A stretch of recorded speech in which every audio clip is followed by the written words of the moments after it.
Facebook. Hello. Salut les filles. Salut tout le monde. J'espère que vous avez passé un bon vendredi. Je vous laisse arriver tranquillement pour parler d'un petit sujet aujourd'hui. J'espère que vous allez bien et que vous avez projeté de passer un bon week-end.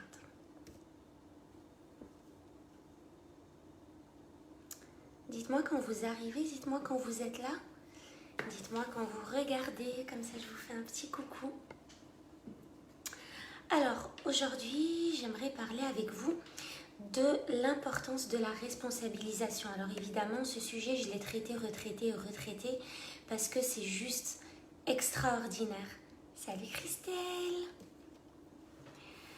Et j'aimerais parler avec vous du sujet de la responsabilisation et vous montrer comment être responsable ou ne pas être responsable dans certaines situations peut faire des dégâts pour vous ou pour les autres. Je vais vous donner des exemples très rapides, mais en tout cas, je vous avais dit qu'il y a quelque temps, j'avais commenté par rapport à la responsabilisation. Donc, quelqu'un avait mis un commentaire par rapport à une situation désagréable que cette personne était en train de vivre et j'avais simplement commenté comme quoi la bonne nouvelle, c'est qu'on est tous responsables des résultats qu'on obtient dans notre vie, on est tous responsables de la situation qu'on vit, on est tous responsables de la vie qu'on mène, qu'elle soit agréable ou désagréable. Et cette personne l'avait mal pris en me disant que c'était vraiment réducteur et culpabilisant. Moi, j'ai envie de vous dire que se sentir responsable des résultats que vous avez dans votre vie, comprendre que vous êtes les premiers responsables des résultats que vous avez dans votre vie, c'est plutôt valorisant.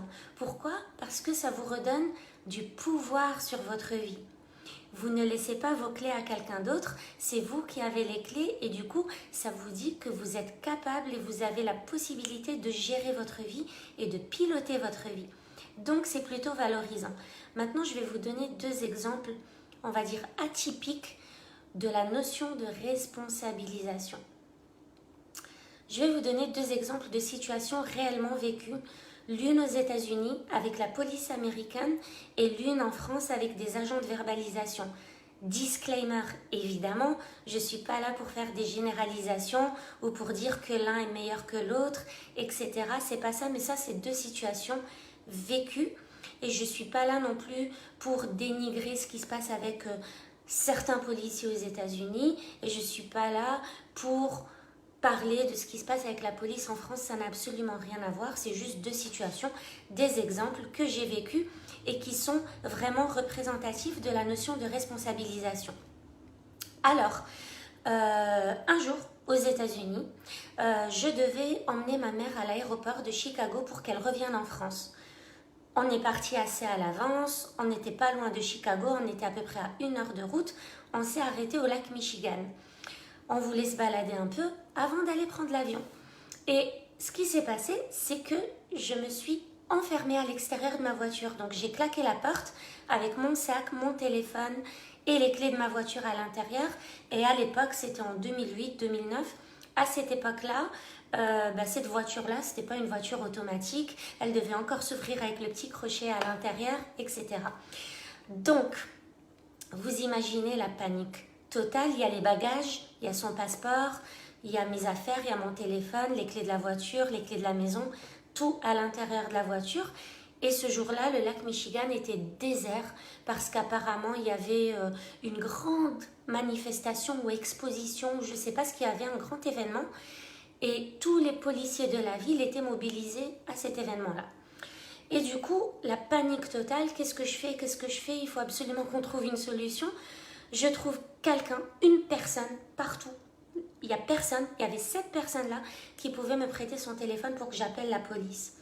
J'appelle la police pour m'aider. Ils me disent que normalement, ils ne se déplacent pas pour ça. Et puis, combien même ils se déplaceraient, ce jour-là, ils n'étaient pas du tout disponibles, que ce n'était pas possible. Enfin, c'était une assistante qui m'avait parlé et me dit c'est pas possible, ils peuvent pas se déplacer pour ça. Et puis même s'ils se déplaçaient, ça va vous coûter de l'argent. Et du coup, moi je lui dis mais c'est pas grave, on paye ce qu'il y a à payer, mais qui viennent nous aider, quoi. Et en fait, on m'avait dit que non. Donc, l'assistante m'avait dit que non. Mais finalement, une voiture de police a débarqué au bout de 45 minutes. Donc, on a attendu, on ne savait pas quoi faire, on était seuls et on ne savait pas quoi faire. Et d'un coup, une voiture de police débarque pour vérifier qu'il y avait vraiment quelqu'un qui avait besoin d'aide. Et puis, une deuxième voiture de police débarque par la suite. Et je ne vous raconte pas à quel point ils ont fait des mains et des pieds pour nous aider. Ils ont utilisé le matériel qu'ils n'utilisent jamais dans ces situations-là. Ils se sont vraiment donnés à fond. On a fait un travail d'équipe parce que j'avais laissé la fenêtre un tout petit peu ouverte parce qu'il faisait chaud. Et heureusement parce qu'ils ont utilisé une espèce de poire, vous savez, comme pour prendre la tension, pour décoller le cadre de la porte de la voiture, de la carrosserie, pour que je puisse un peu rentrer ma main, avec un crochet récupérer le sac, le fermenter, prendre mes clés dans la petite poche. Enfin bref, ils se sont mais vraiment donné un mal de fou pour nous aider, comme si c'était une question de vie ou de mort. Et quand ils ont réussi, et qu'on a réussi à redémarrer, il nous restait genre 1 heure pour le vol de ma mère. Et du coup, quand on a réussi à ouvrir la porte et tout ça, moi j'étais tellement contente, je leur ai dit mais combien je vous dois, combien je vous dois? Non, non, non, vous ne nous devez rien du tout, on espère juste que vous allez avoir votre vol. Ils ont carrément applaudi le truc, enfin bref, une situation de dingue à l'américaine et on a pu partir tranquillement, on n'a rien eu à payer, ils étaient contents, ils ont contribué, ils ont fait quelque chose, ça se voyait que ça sortait du cœur, ils m'ont aidé et je les en remercie encore aujourd'hui. Première situation, donc c'est ça, et après je vais vous comparer les deux situations et vous allez voir. La deuxième situation, c'était ici en France, devant l'école de mon fils qui se trouve en plein centre-ville, là où les voitures n'arrivent pas à passer, en fait, là où il n'y a pas de place pour se garer. Enfin bref, c'est vraiment le fouillis parce que c'est vraiment en plein centre-ville, dans des petites ruelles et tout ça. Et il n'y a jamais de place pour se garer. Et puis, la mairie a à un moment décidé de refaire des travaux pour libérer 3-4 places de parking et créer un espace que pour les vélos.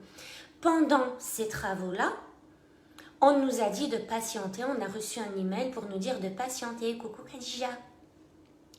On nous a dit de patienter, qu'une fois que les travaux étaient terminés, là on aurait des places pour nous garer, etc. etc. Donc voilà. Donc là, j'arrête pas d'avoir des trucs qui apparaissent sur mon téléphone. Du coup, moi je débarque au périscolaire. Vous savez, c'est le soir, il fait nuit. Je débarque au périscolaire. J'ai envie de dire, obligée de me garer là où je peux parce qu'il n'y a pas de place pour se garer, il n'y a rien pour les voitures. Et moi, j'arrive avec mes 2 petites dans la voiture, donc je ne peux pas me permettre de me garer à 5 minutes et de les laisser dans la voiture. Enfin bref, c'est un fouillis et les automobilistes se sont déjà plaints de la situation, les vélos pareil, donc bref, c'est un débat qui est très bien connu. Et qu'est-ce qui se passe ? C'est que je mets les warnings, je me gare sur une place qui est à 10 mètres de la sortie de l'école, sauf que les maîtresses ne lâchent pas les enfants, donc je suis obligée d'aller le récupérer à la sortie. Il a quand même 9 ans, donc il pourrait théoriquement marcher seul. Mais non, du coup, je dois aller le récupérer. Je descends, l'agent de verbalisation qui était là en train de se balader m'a vu, je l'ai vu, bonsoir, bonsoir, et tout. Et je pars chercher mon fils, mais je fais 2 pas, je me retourne et je la vois en train de me mettre un PV. Je la vois en train de me mettre un PV alors que nos regards se sont croisés. Elle voit bien qu'il n'y a pas de place, c'est le fouillis total, on n'a pas le choix, bref.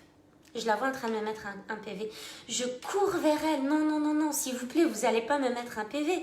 Elle me dit, et le bonjour chez vous, on ne connaît pas? Le bonsoir chez vous, on ne connaît pas? Donc déjà, il y a de l'agressivité, il y a du reproche, il y a du jugement, il y a de l'attaque verbale, etc. Donc forcément, moi déjà, ça ne me donne pas envie de discuter, ça me donne encore moins envie de dire bonsoir. Sur le coup, je me suis vraiment sentie trahie. Je me suis dit, purée, il suffisait que je descende pour qu'elle me mette un PV. Je lui ai dit, non, mais vous n'allez pas me mettre un PV. Je vous ai vu, vous m'avez vu. On n'a pas le choix. Dites-moi, est-ce que vous voyez où est-ce que je pourrais me garer d'autres? C'est en travaux, patientez avec nous. Enfin bref, elle me dit, si vous continuez à argumenter, j'augmente le montant du PV. Donc déjà, discussion impossible, il faut que je me taise. Et je lui dis, s'il vous plaît, ne me mettez pas de PV, je vais la bouger la voiture. Donc je monte tout de suite dans la voiture et je prends la voiture et je pars. Et je reviens vers elle et je lui dis, j'espère que vous ne l'avez pas enregistré parce que vraiment, c'est juste par manque d'alternative. Et elle me dit, écoutez, arrêtez de parler, je ne fais que mon travail. Et tout ça d'une manière très très sèche. Donc, c'est quoi mon message pour vous aujourd'hui par rapport à la responsabilisation? C'est très important cette histoire-là. Vous voyez, on vit dans le déni de notre responsabilité, tout le temps. On est tout le temps dans le déni de notre responsabilité. On est tout le temps en train de rejeter la faute sur quelque chose d'autre. Pourtant, il faut que vous sachiez qu'on est à 100% les premiers responsables des situations que nous rencontrons. Donc, la première situation, les policiers n'étaient pas aux États-Unis, les policiers n'étaient pas censés venir, mais ils sont venus quand même. Ils n'étaient pas censés m'aider à ouvrir ma porte de voiture, mais ils m'ont aidé quand même. Ils étaient mobilisés sur un autre événement, mais ils sont venus quand même. Ils étaient censés se faire payer, mais ils n'ont pas accepté de se faire payer. Pourquoi? Parce qu'ils ont pris l'entière responsabilité de leurs actions. Ils ont agi avec leur puissance intérieure, avec l'être humain qui est au plus profond d'eux. Ils n'ont pas rejeté la faute sur « Ah non, non, non, c'est la loi et c'est les règles et puis il fallait que vous fassiez attention et puis vous n'avez qu'à appeler les pompiers ou un serrurier ou peu importe, nous on ne se déplace pas pour ça. » Non. Pourtant, l'assistante, d'après ce qu'elle m'a fait comprendre au téléphone, c'est que d'après le règlement, les règles, déjà, ils ne se déplacent pas et de deux, je dois payer s'ils se déplacent. Et pourtant, ils m'ont fait ni payer ni rien. Ils se sont déplacés, ils ont fait ça avec amour et avec l'humain qui est en eux. Donc, ils ont pris entière responsabilité de leurs actions. Moi, j'ai pas rejeté la faute sur le policier qui a tardé. J'ai pas rejeté la faute sur ma mère en lui disant « Mais t'aurais pu me le dire. Et puis, pourquoi toi, t'as pas fait attention au sac. Et puis, tout ça, tout ça. » Non, c'est j'ai pris la responsabilité de mon erreur. Et eux ont pris leur responsabilité, ils m'ont aidé, même si ce n'est pas dans le règlement de leur travail. Maintenant, les agents de verbalisation à l'école de mon fils, elle, qu'est-ce qu'elle a fait? Elle a joué la victime. Elle est en position, j'aime pas trop dire jouer la victime, non, elle est dans la position de victime par rapport aux règles qui dirigent son métier. Donc elle m'a dit, je ne fais que mon travail. Et ça arrive super souvent, qu'on se cache derrière cette excuse de je ne fais que mon travail, je le fais parce qu'on me l'a demandé, c'est mon patron qui a dit qu'il fallait faire comme ça. Vous voyez, et là on est dans le déni de notre responsabilité. Et c'est pas top d'être ce genre d'humain. Vous savez, quand j'étais étudiante, j'ai fait plein de petits boulots d'étudiante dans plein d'endroits différents. Et il m'est arrivé de faire un boulot, un job dans une banque. Je citerai pas le nom, c'est pas la peine. Mais dans une banque qui nous demandait clairement de mentir aux clients. J'étais dans le service après-vente et on nous demandait clairement de mentir aux clients. J'avais quoi, la vingtaine? Donc j'étais jeune. Mais on nous disait que si les clients avaient laissé leur carte au guichet qu'elle avait été avalée, il fallait qu'on leur dise que c'était pas possible, qu'il fallait qu'ils fassent opposition et recommander une autre carte. Ça leur générait des frais, ça leur générait du stress, alors que moi, personnellement, sur mon système, je pouvais voir que leur carte était juste avalée à tel et tel guichet qui pouvait la récupérer. Mais on devait leur mentir. Dans une autre mission, sur un job d'étudiant, on devait toutes s'appeler Stéphanie Meyer. Donc, je ne me présentais pas en tant que Mounia Sacha, c'était Stéphanie Meyer. Et rien que ça, je ne supportais pas de faire croire aux gens que je m'appelais Stéphanie Meyer comme l'autre. Et le jour où ils appellent et qu'ils disent « Oui, j'ai eu au téléphone Stéphanie Meyer », ils vont finalement avoir n'importe qui d'entre nous. Ça sera une personne différente, mais avec le même prénom. Et non. Bref, voilà, c'est ce genre de choses.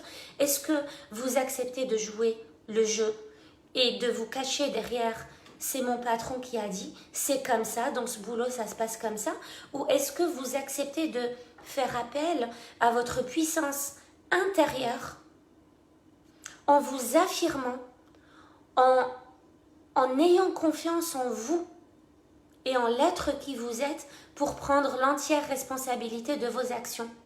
Parce que cet agent de verbalisation, ça n'aurait absolument rien changé pour elle qu'elle ne me verbalise pas. Qu'elle fasse preuve de compassion, d'humanisme et qu'elle se dise c'est vrai, il n'y a pas d'autres alternatives, on va passer l'éponge sur ce coup-là parce qu'ils n'ont pas d'autre choix. Vous voyez, c'est juste vivre en co-création, en interdépendance, en compassion, en empathie avec les autres, quoi. C'est juste ça. Être responsable et ne pas se cacher derrière mon patron m'a dit, ma mère m'a dit, et faire des actions qui ne vous correspondent pas. Et ça va vous arriver dans plein de situations. Il se peut que vous alliez à une administration, qu'on vous ait mal traité, et puis que vous fassiez la remarque et qu'on vous dise, c'est bon, je fais juste mon travail. Moi, je fais juste mon travail. Ben non. En fait, on a un travail beaucoup plus grand à faire que le travail qu'on exerce, que le métier qu'on exerce. Notre travail qui est beaucoup plus grand et plus puissant, c'est être humain avant tout. C'est être dans l'empathie, c'est être dans la compassion, c'est être dans l'écoute de l'autre.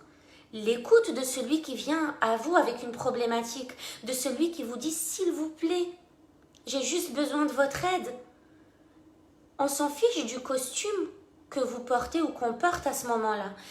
Au moment où quelqu'un nous demande de l'aide pour quelque chose, on enlève le costume du métier qu'on exerce. On s'en sert plus. Là, on est dans l'humain, dans l'être qu'on veut être. On se crée une nouvelle identité. Quel genre de personne je veux être? Cette personne vient me demander de l'aide. Est-ce que je veux me cacher et me sentir victime des règles de mon métier et dire c'est mon travail qui me dit de ne pas vous aider, en gros? Ou est-ce qu'on veut revêtir le costume de l'être humain qu'on veut vraiment être, qui veut contribuer et dire bien sûr je t'apporte toute l'aide que je peux? Donc voilà, ça c'est des situations qu'on rencontre très souvent. Et puis j'ai d'autres exemples comme j'ai dû passer 2 heures à ranger parce qu'on m'a demandé de le faire. Non, tu prends ta puissance intérieure, tu t'affirmes et tu comprends pourquoi tu as rangé, pourquoi tu as accepté de le faire, plutôt que de rejeter la faute sur des forces impersonnelles. On m'a demandé de. Ça, c'est des forces impersonnelles qui nous laissent dans le déni de notre responsabilité. J'ai noté d'autres exemples comme, par exemple, j'ai mis une fessée à mon enfant parce qu'il a traversé la route. Bah, là, c'est pareil. Là, on est en train de justifier notre réactivité, notre comportement par les actions des autres, alors qu'on devrait prendre la totale responsabilité de notre ressenti, de notre colère, de notre réactivité. On est responsable de ce qu'on ressent, on est responsable de ce qu'on vit, on est responsable de comment on se comporte, on est responsable de tout ça. Ou alors encore, j'ai menti justement au client parce que mon patron me l'a demandé. Ben non, j'ai menti parce que moi, j'ai pas été assez capable de m'affirmer et de dire non, je le ferai pas parce que c'est pas moi. Quelles que soient vos règles, j'adhère pas. Et ça, c'est juste le fait de rester dans le confort de la victimisation. Parce que c'est bien plus difficile de dire non. Évidemment, c'est bien plus difficile, ça va peut-être avoir des conséquences. Vous allez avoir peur d'être rejeté, vous allez avoir peur de ne pas être aimé, vous allez avoir peur de perdre votre job. Du coup, c'est bien plus confortable de rester dans « on m'a dit de faire ça, donc moi je fais ça et puis c'est tout ». Ben non, c'est pas ça, c'est pas comme ça que ça se passe. Alors ma Christelle, qu'est-ce que tu dis? Et face à ce genre de personnes, tu réagis comment? Car moi, je me serais tapée en plus de l'amende, un outrage. Car oui, bah tu sais quoi, j'ai mes 2 grosses blessures, c'est vraiment l'injustice et la trahison. J'ai beaucoup travaillé là-dessus pour rester zen. Bah je me suis tapé le PV, j'ai payé le PV. Avec mon mari, on s'est demandé, est-ce qu'on le est-ce qu'on le conteste ou est-ce qu'on le paye et puis on est tranquille et puis on a décidé de le payer pour nous en débarrasser parce que ça va nous épuiser encore plus mentalement de contester, de faire des courriers, de négocier, et c'était quand même 125 €, je veux dire, c'est pas rien. Et c'est vrai que l'injustice, j'ai beaucoup de mal.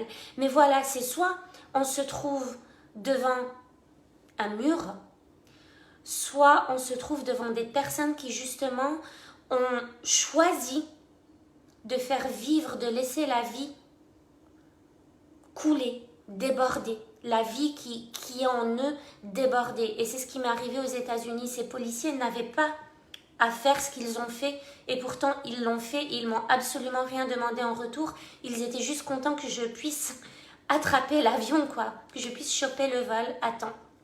Donc c'est nous, on décide et on choisit qui on veut être à chaque instant. Et à ce moment-là, quand j'ai subi cette injustice, j'ai décidé d'incarner l'identité de la personne qui parle avec amour et avec bienveillance, qui est juste mais qui assume sa responsabilité. C'est-à-dire, j'ai été responsable, je me suis garée dans un endroit où il fallait vraiment pas se garer. Du coup, oui, il y avait les conditions qui faisaient que j'avais pas le choix à ce moment-là. J'avais les filles dans la voiture, mais j'assume. Du coup, j'ai décidé d'assumer, mais de quand même transmettre mon message à cette personne via l'amour et la bienveillance. Je l'ai limite supplié, non, s'il vous plaît, vous n'allez pas faire ça, je vous explique. Elle a été très froide, mais ça lui appartient. Je ne le prends en aucun cas personnellement et je ne fais pas de suppositions, si ce n'est que de lui trouver des excuses. C'est en elle, ça lui appartient, elle vit sûrement des choses difficiles.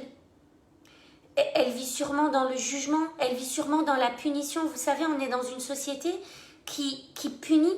On est dans une société qui encourage la punition et qui utilise des méthodes mais vraiment coercives. Du coup, grandir dans une société comme ça, je ne peux pas m'attendre à mieux en fait. Sauf si, par, j'ai envie de dire, bénédiction, on fait partie des personnes qui s'éveillent, qui éveillent leur conscience et du coup on a ce privilège-là. Mais les personnes qui sont complètement déconnectées de ce monde, vraiment du développement personnel, de la communication empathique, de la communication non violente, de l'écoute active, de la compassion, de l'empathie, du dialogue, de l'échange, de l'humain, quoi. On ne peut pas leur en vouloir. Je ne pouvais pas lui en vouloir. Et ce que je te dis, Christelle, c'est que il y a quelques années, j'étais pas du tout comme ça. Moi, l'injustice, je parle, c'est-à-dire que je me suis pris déjà des PV parce que j'ai répondu et parce que j'ai argumenté, parce que j'ai dit que c'était injuste et que je comprenais pas, etc. Et moi, j'avoue que c'est mes 12 ans aux États-Unis qui m'ont beaucoup appris par rapport à ça. Alors, je me trouvais peut-être juste à cet endroit au bon moment où je faisais mon introspection, mais c'est là-bas que j'ai découvert tout ça, et ça continue ici maintenant, ça continue, et puis ça grandit encore plus.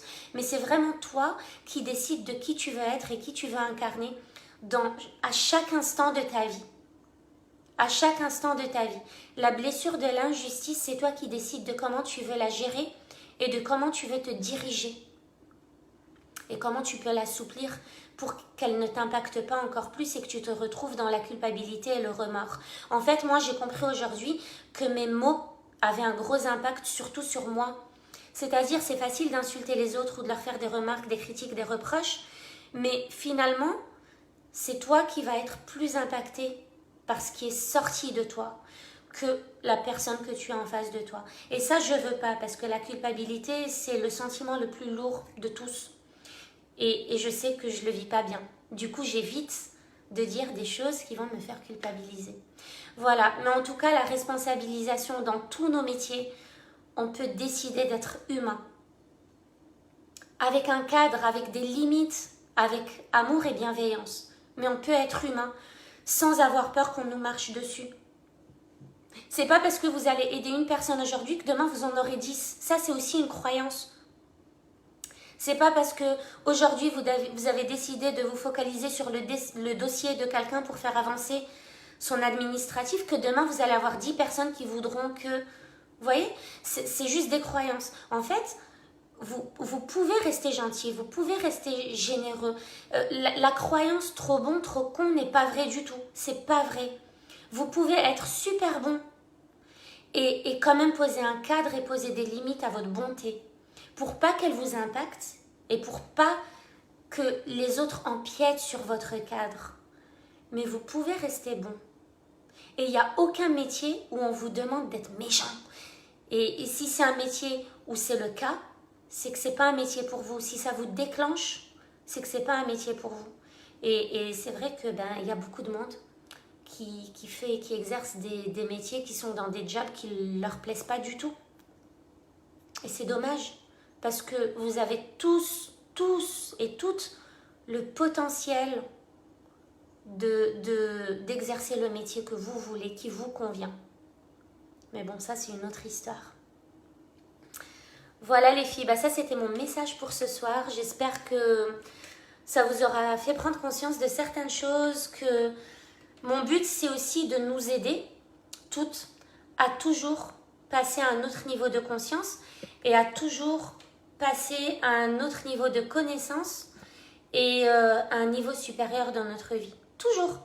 On a toujours des petites choses qui peuvent nous faire passer de la note de 2 sur 10 à la note de 2,5 sur 10. Tous les jours comme ça, tous les jours, on fait des petits switches, tous les jours on rajoute quelque chose, tous les jours on assouplit quelque chose, tous les jours on comprend que les choses ne sont pas à prendre personnellement, tous les jours on essaie de faire de moins en moins de suppositions, etc. jusqu'à ce qu'on assouplisse notre fort intérieur pour retrouver la paix intérieure. Voilà, ça c'est votre but, c'est de retrouver la paix intérieure. Parce que Christelle, finalement, ton but dans la communication, c'est de retrouver ta paix intérieure à toi. C'est que ta communication t'aide à trouver la paix, toi, au fond de toi, pas l'autre. L'autre, comment il réagit, comment il se comporte, ça lui appartient. C'est plutôt toi. Quand tu fais évoluer ta communication avec les autres, c'est pour toi. Quand tu décides d'aider l'autre, malgré que dans ton travail, on t'a dit que c'était réglo, que c'était strict et que c'était comme ça, c'est pour que toi, tu sois apaisé. Tu vois, tout ce qu'on fait, on en est responsable. Et cette responsabilité, c'est chouette, parce qu'elle nous permet de nous apaiser justement, et elle nous permet de bien intégrer qu'on est responsable et qu'on est pilote de ce qu'on veut voir, de ce qu'on veut vivre et de ce qu'on veut ressentir. Mettre le cadre dans lequel on va se respecter, finalement soi-même, c'est la base. Oui, c'est ça. C'est ça. Mettre un cadre, garder tes valeurs, garder tes principes, rester aligné à ça, mais évidemment avec un cadre. Avec un cadre. Vous avez un espace vital. Vous avez des choses sur lesquelles, comme je vous dis en coaching d'ailleurs, vous avez des choses qui sont non négociables, vous avez des choses sur lesquelles vous êtes flexible, vous avez des valeurs comme la justice et le respect, ce genre de valeurs qui sont très fortes et qui doivent être nourries. Voilà, c'est vous qui posez votre cadre, c'est-à-dire, oui, vous rendez service, oui, vous êtes gentil, oui, vous êtes généreuse, oui, vous donnez de votre temps, oui, vous êtes à l'écoute, etc., mais avec des limites, les limites qui vous correspondent à vous, pour pas vous retrouver en épuisement, pour pas vous retrouver en burn-out, pour pas ruminer du noir, pour pas impacter votre sommeil, votre hygiène de vie, pour pas impacter votre cerveau, tout simplement. L'idée, c'est de toujours avoir un mental apaisé, le plus possible. Oui, Elodie, quand tu veux. Allez, bisous les filles, je vous souhaite une bonne soirée, je vous dis à très vite. Bye bye.